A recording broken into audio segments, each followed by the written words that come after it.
let me just ask Mr. Deakin, sir, how do you propose to balance public and private interest with this particular model? Thank you for the question. Thank you for the compliment, too.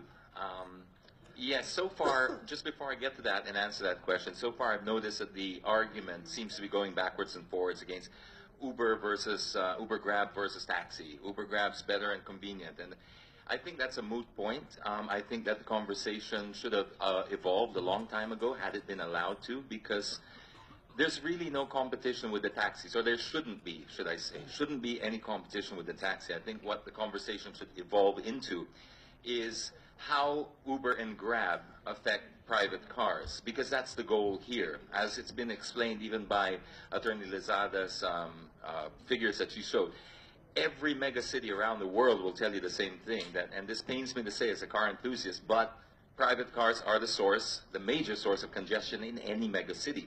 So far here in the Philippines, what we've tried to do, we've tried many measures to wean people off their addiction of private cars using things like coding, excise tax. There's a new proposal in Congress, I believe, that's going to tax you for your second and third and fourth car to make it prohibited.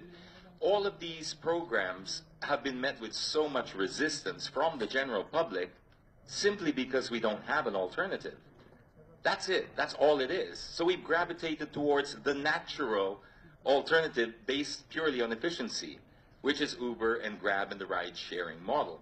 So what I would love to do here today, and my prayer, and I think I speak for the general riding public here, is to have bespoke legislation, because we seem to be going backwards and forwards, and I can understand the LTFRB's position. They're a regulatory board. They have to do their job. What I'm saying is we're trying to fit new technology into existing rules and regulations. If we had to make everything new fit into something existing, we would have never invented the light bulb, the internet, electricity.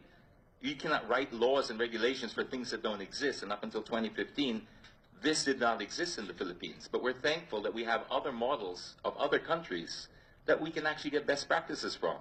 So to answer your question, Senator, I believe the best proposal here is what had been mentioned before about clearly defining ride sharing. That is a very good point. I believe that that should clearly define the separation between taxis and the ride sharing is they are 1-to-1 or 2-to-1 at the most. Discourage fleets, penalize fleets, don't allow fleets if that's the case. But you also need to allow and give the benefit to Uber and Grab to run their businesses the way they see fit and create that space through legislation to hit their full potential. Because I believe we are just on the cusp of something absolutely revolutionary. If you think about it, we have so far managed to convince people like myself, Franco, and other riders out there to leave their cars at home during coding. The next step for that, and this is where the revolution begins and the magic happens, is if we regulate and legislate accordingly with relevant regulations, we could turn this into not leaving your car at home, but maybe possibly not buying that second car to begin with. That's the goal here. That's what we should be focusing all of our energy on, not the backwards and forwards and whether they fit into this current set or not.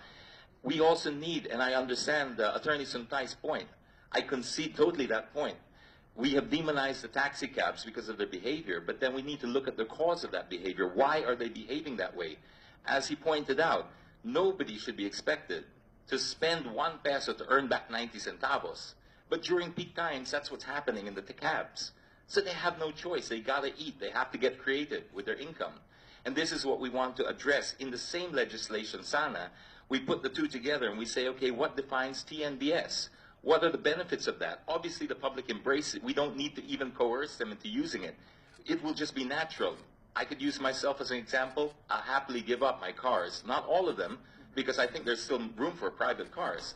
But I'm saying, if it's 3 cars that I have, I'll gladly go down to 1 if I could rely on TNBS and TNCs not living and operating under the current constant threat of being closed down. That's the difference that we would love to see here with legislation, is remove it from that constant threat.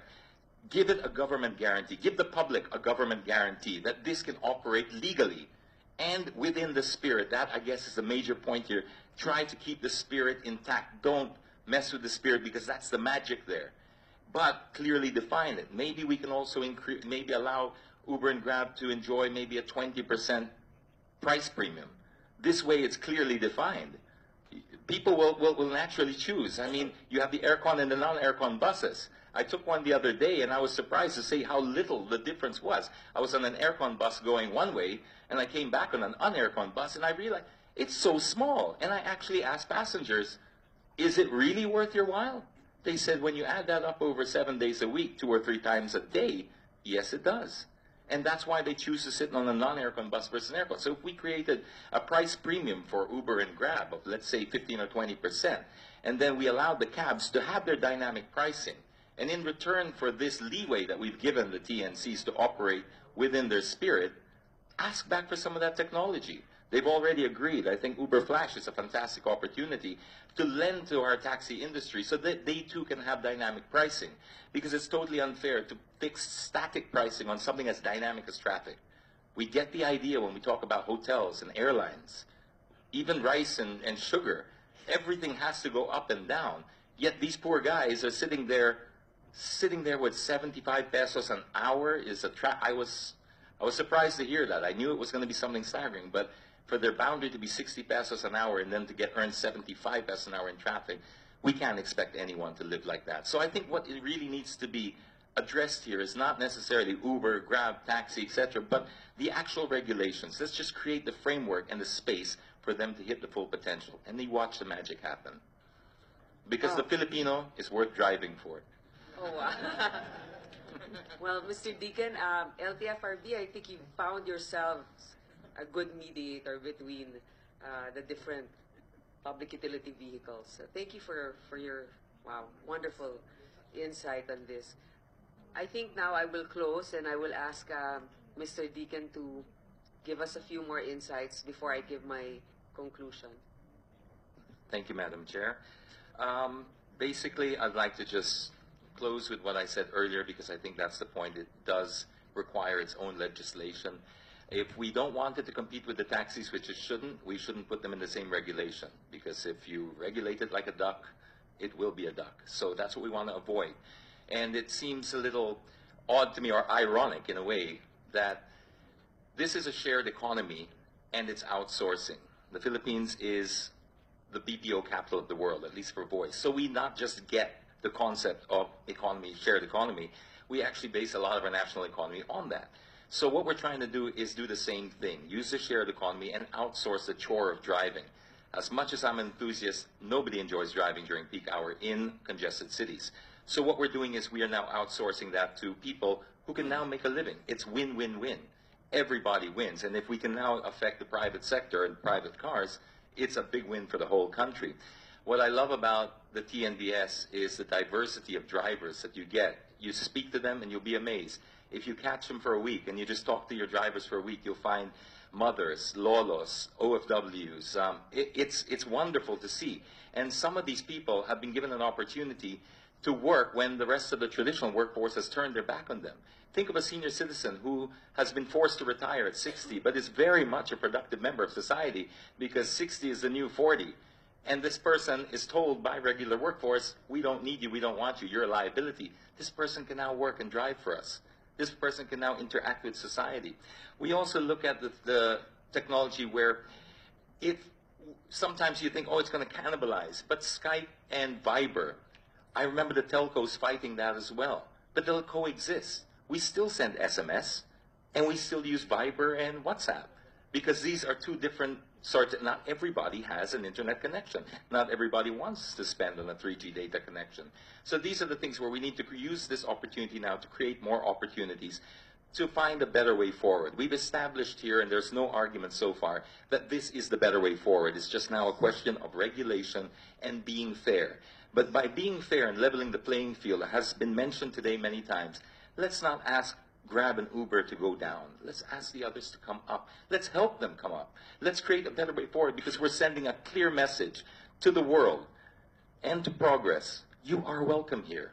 We want them to know that. The Philippines is, if I'm not mistaken, the fastest growing economy in Asia, if I read that correctly. It's definitely not Asia, Southeast Asia.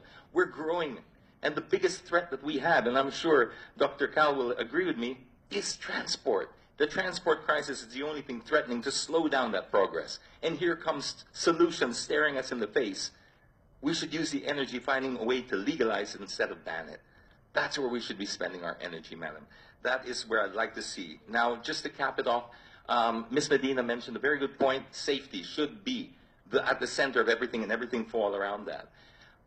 I understand that completely, and I did an informal poll on my Facebook page, just my own personal page. I put it out there, and I asked people, which do you feel is the safer, more convenient option, a regulated taxi or an unregulated TNBS? There were 89,000 plus people who answered that poll in a matter of a week. 99.7%. I think you know where the answer is going. So I think we know what to do here. It's just a question now of finding policies that are bespoke and that don't kill the spirit, that preserve the spirit, and then help the other side come up. We're all stepping forward. Doesn't matter how little, let's just take a step, make sure it's in the right direction. We don't allow clapping here, but thank you for capping that off and for your contribution, Mr. Deakin, and everybody here today.